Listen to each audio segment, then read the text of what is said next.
Hi everybody, welcome to Theo and Olaf. My name is Irene. With me is Olaf, our Samoyed doggy. And today we'll be talking about our experience using different types of calming supplements and medication. If you're like us, you may have a dog who's reactive or anxious in different scenarios, and you may be looking for a remedy to help them with training and to learn to be calm. So if you have any concerns, you should first talk to your veterinarian first, so that they can address those concerns more specifically. First, let's talk about calming chews or calming supplements. What we've tried so far include these Zesty Paws, calming bites. We also have tried Dr. Marty's Calm and Serene. We decided to go for it just because the brand is a little bit more elevated, for lack of a better word. But generally, the ingredients of calming chews or calming supplements are pretty similar.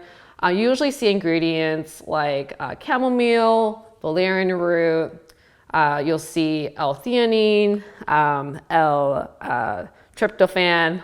They're very similar. You might see different amounts of the different ingredients, but they generally aim to promote calmness and to even promote sleep. In terms of the effectiveness of these chews, I would say for a reactive dog like a Samoyed, like Olaf, that's fairly on the low side. You may not see immediate results with a reactive dog. For us, we tried giving these to Olaf on a daily basis just to see if there's a cumulative effect over a period of time, but we didn't really see anything. It may be worth trying anyway, but you may not see results yourself.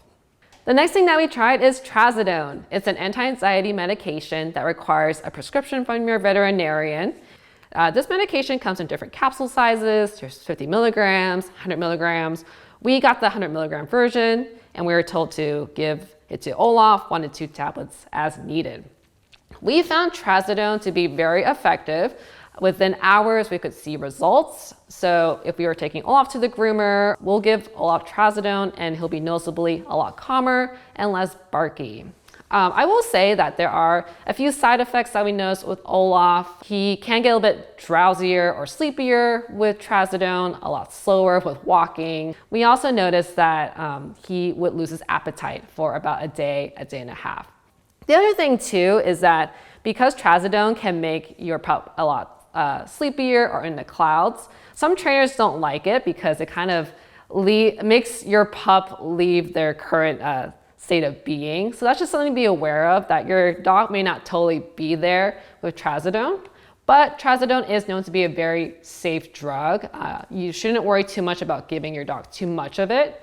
The only thing I will say is that it could potentially be more problematic with dogs in the rare case that they have liver issues. But as I mentioned before, please talk to your vet before using Trazodone with your dog.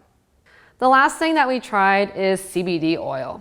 And we decided to try it because our trainer kept pushing to try it. We wanted to see how it would compare with Trazodone, even though our vet doesn't recommend it. Obviously, you can see that there's a little bit of contention between what the vet thinks versus what the trainer thinks. So we decided to try this calming CBD oil from CBD Dog Health. This came recommended on social media, so I thought, why not try it? First thing I'll say is that with CBD oil, it can be very expensive. This bottle, I think original price is like $75. With a discount, it was like $68. So it is very, very pricey. For us, CBD wasn't very effective, at least immediately. I tried the CBD oil in different scenarios with Olaf. I tried it on a hike, a pack walk with other dogs. I've also tried it in a few different training sessions with Olaf. The frustrating thing with CBD oil is that there's a little bit of trial and error and the guidance isn't very clear. So you want some, Olaf? So they say that you don't necessarily go by weight because there's so many factors that go into it. So at least for CBD Dog Health, they recommend starting with, starting with 9 milligrams or 1 milliliters and going from there. So at one point, I gave Olaf 4 full drops of the Doppler. So that is 9 times 4, that's 36 milligrams. And that still didn't do anything. With CBD oil, there is a cumulative effect with it. So the more often you give it, the more the calming effect that you'll see. But we haven't had too much luck with the CBD oil. Maybe if we've been more persistent with it, we can see results over time. We do know of other SAMI owners that found more luck with CBD oil, but just given the cost of it relative to the results, we would rather just use Trazodone for any anxious scenarios. So that's it for our summary of our experience using different calming supplements and medication. We hope that you found it to be useful. You may be wondering too if we ever use this type of medication on Olaf while we're filming our YouTube videos. The answer is no. He's pretty good with just chilling inside the house by himself. But yeah, let us know if you've used any of these supplements or medication yourself, or if you're considering it. We would love to hear your thoughts below. And as always, if you enjoyed this content, be sure to like, subscribe, hit the bell for notifications. Thanks for watching.